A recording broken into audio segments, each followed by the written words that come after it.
Hello and welcome back to your South King County real estate update. Today is December 10th. The year is almost over, and I'll go ahead and jump into the slides so I can deliver your real estate news for the week. Happy Blue Friday. I have my colors on. I hope you do too.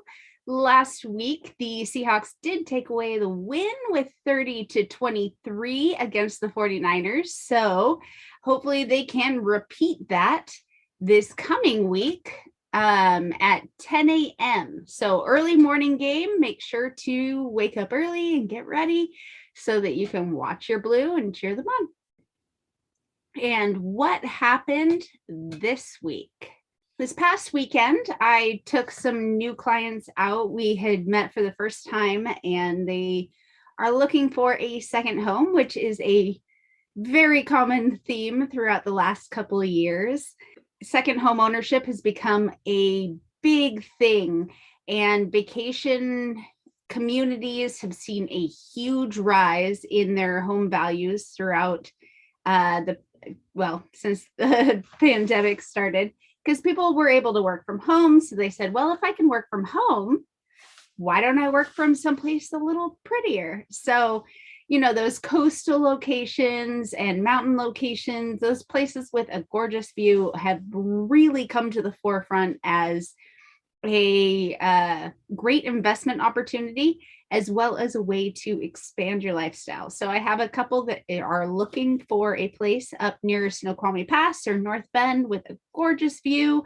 We went out and saw a home, and the home was very stunning, but it wasn't quite the view they were looking for. So this one home was right along a river and in a valley. So the river ran through the valley, and this was a riverfront property, and they were looking for something a little more open. So we decided to wait. It was the first home we'd seen, and I'm sure the perfect home will come to the market fairly soon for them.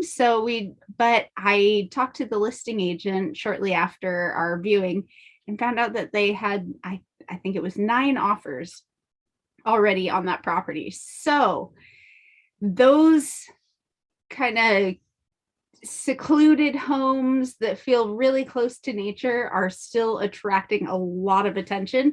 I think that's something we can continue to see after the pandemic has been, is in the rearview mirror.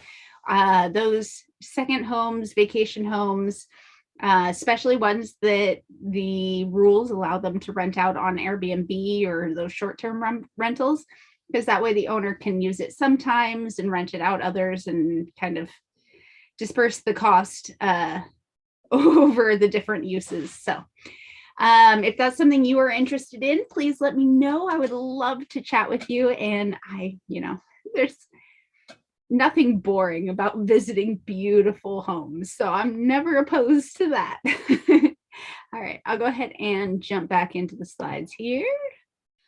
So a cooler Seattle area market as winter hits, but some buyers are still facing bidding wars. This plays into what I was just saying. There are some homes that are having less demand right now, but a lot of the great homes out there are still attracting multiple offers. So the median single family home last month in King County sold for $820,000. And that is less than a 1% shift.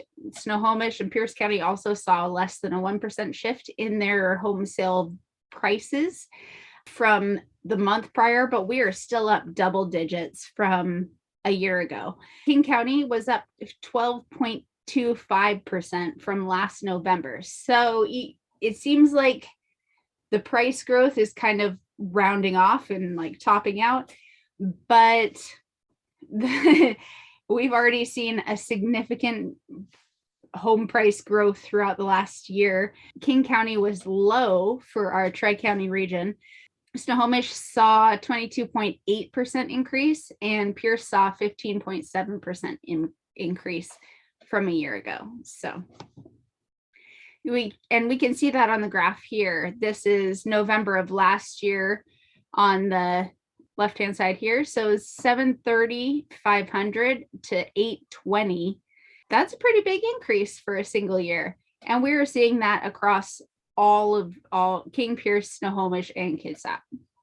And this heat map here, the darker the region, the more the increase in value year over year. And so the dark red here for kind of this East King area is 30% or greater. So that is like crazy price growth. Any investment, you would be stoked to have that kind of return in a single year. As we get further out, we have 20 to 30% increase in the vast majority of our regions. So things have moved a lot over the past year, but they're kind of slowing down now.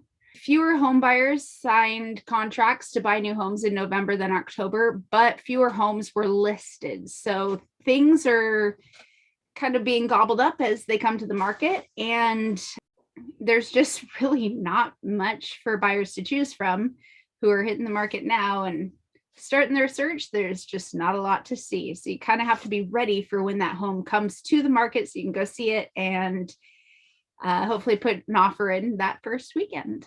This is our typical winter slowdown as far as new listings coming to the market. This is exactly what we'd expect to see. We would expect to see fewer homes coming to the market this time of year. However, buyer demand has remained elevated from like historical norms. So those few homes as they do come to the market are being snatched up very quickly. Comparing single family home construction to population growth, Seattle is among the cities with the largest shortfalls in new homes. So we would love to see some new construction around here. I know new construction has been highly demanded since the beginning of the pandemic. So there's a lot of things preventing homes from being built faster, whether it be supply chain issues or lack of labor to do the work. The building is not going as fast as we would like it to in our region. And the condo market is a little bit different story than the single family residential. Condo prices in November were down about 3.2% from October. So condos, you can see this is a year over year comparison, but home sales, November closed sales as far as volume has gone down for single family homes in Seattle and the East Side and Southwest King County year over year. But home prices in Seattle have increased 3.7%, East Side 34.7%, and in Southwest King County here 16.6%. So we are seeing fewer sales than we saw in November of last year, but at a much higher price. As we look at condos, we are seeing far more sales in Seattle than we saw this time last year. But that makes sense because people were trying to get away from the city last year, and now people are, with the vaccine rollout and everything, they're a little more confident to move to more populated areas. So those homes have increased in the number, but prices year over year have remained pretty stagnant with just 0.2% change in Seattle. And you can see it varies throughout the region. So if you are looking for a home, whether it be single family or condo, make sure you talk to a local expert about what is going on in that specific area, because things vary a lot from region to region. This was a great quote that I just wanted to share really quick. Home sellers have historically moved when something in their lives changed: a new baby, a marriage, a divorce, or a new job. The pandemic has impacted everyone. For many, this became an impetus to sell and make a housing trade. So people move when they have a life change. A lot of times, either growing family, shrinking family, whatever your needs for your home change over time, and that's generally when you make a move. But the pandemic caused change for people in a mass scale. So that is interesting how this is affecting how long people are staying in their homes. In leading up to 2020, we had people staying in their homes about 9 to 10 years. Prior to the Great Recession, it was about 5 to 6. 6 years was kind of the average amount of time people stayed in their homes. 2009, it started to increase, and people since then have been staying in their homes longer for an average of 10 years. But now, with all of the sales that happened in 2021, that brought the average down to 8 years. So people that had lived in their home for 4 years had a life change, possibly due to COVID, and moved in that, bringing that average down. And that brings us to our Market Stat Minute. We had 355 new listings, 680 pending, and 725 sold.